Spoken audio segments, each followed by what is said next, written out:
Good evening, my lovelies, and welcome. I'm Lady Creepypasta. This evening we have a tale from Creepypasta Wiki. It is a short one, but I believe it does have a moral at the end of the story. Let's delve in, shall we? Come now, my dears. Lean in closer, and we'll begin.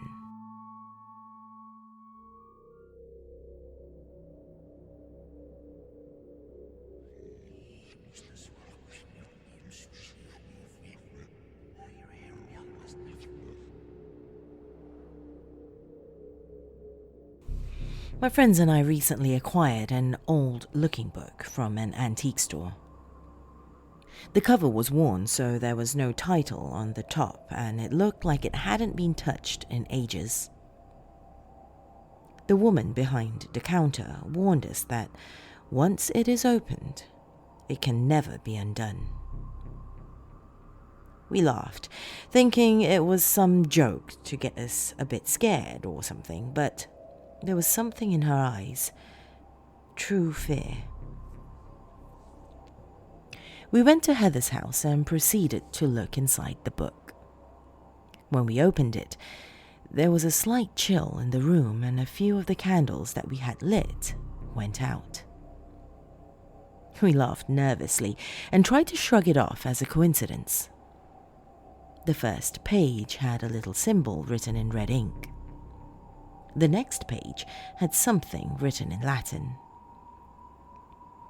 None of us were able to read what it said, but Heather tried to read it. Numquam dormit.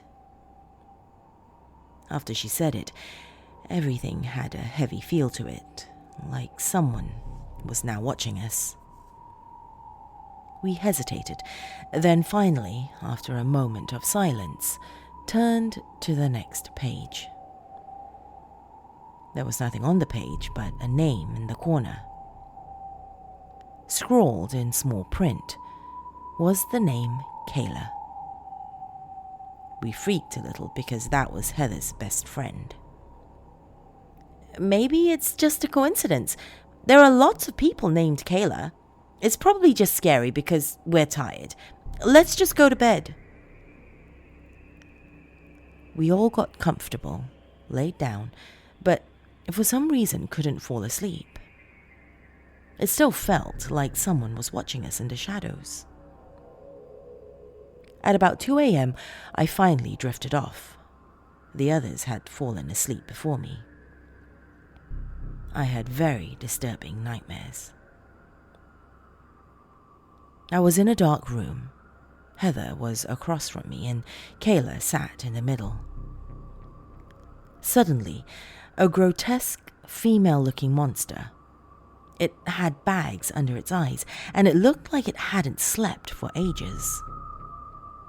Heather sat there blank-faced, and I watched in horror as it devoured Kayla. It looked back up at me, blood dripping from its mouth. Then pointed to Heather. Then the monster and Heather disappeared. I shot up in the dark, looked over to where Heather was, and saw her sitting there, her face white as a ghost, staring to where Kayla had been sleeping, who was now gone. I turned on the light and ran to the spot. There were bloodstains on it. Heather sat, frozen with fear. I could tell she had had the same dream. I looked at the book, which sat open on the desk. Kayla's name had been scratched out, and Heather's name had been added. Heather had to be admitted to a mental ward after that. Her mother sent her in after she walked into her room. She hadn't slept in days and wrote, "It never sleeps," all over the walls. Her mother assumed it had to do with her daughter not sleeping and told the doctors to simply fix her.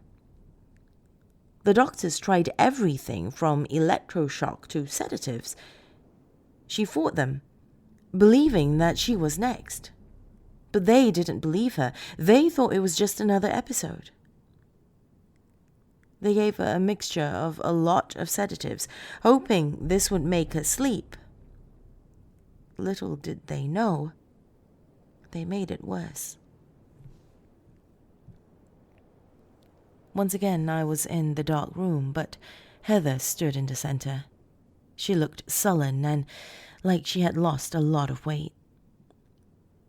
I watched her disappear into the floor, glad that I didn't have to watch her be torn apart or anything. I jolted up and saw the book on my nightstand, which didn't make sense because I threw it out the other day.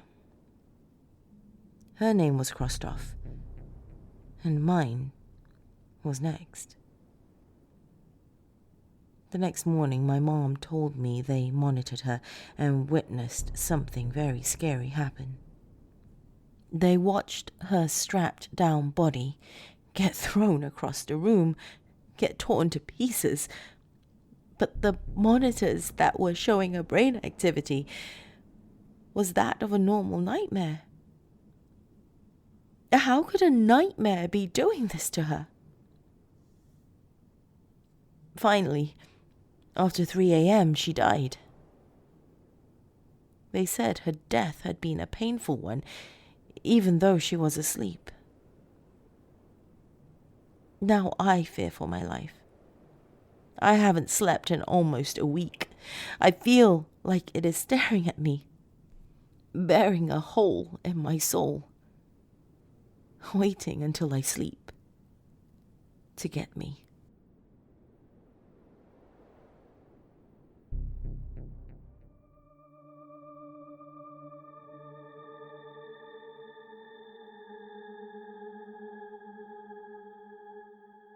So what is the moral of that tale, my dears?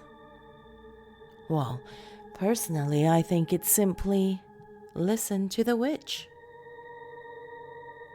If you enjoyed that tale, my dears, leave me a comment below if you're watching on YouTube.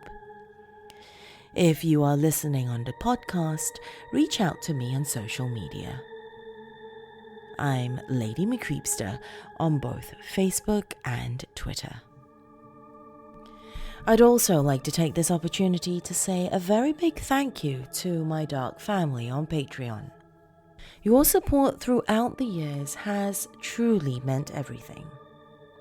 And starting February, there are going to be new rewards and a raffle that every single one of my dark family members on Patreon will automatically be entered into. More information on that to come. For now, though, my dears, that is all we have time for this evening. If you have just stumbled upon my realm, be sure to hit subscribe before you leave. If you're watching on YouTube, hit that bell icon too to be notified of new uploads. Until we meet again, my dears, sweet dreams.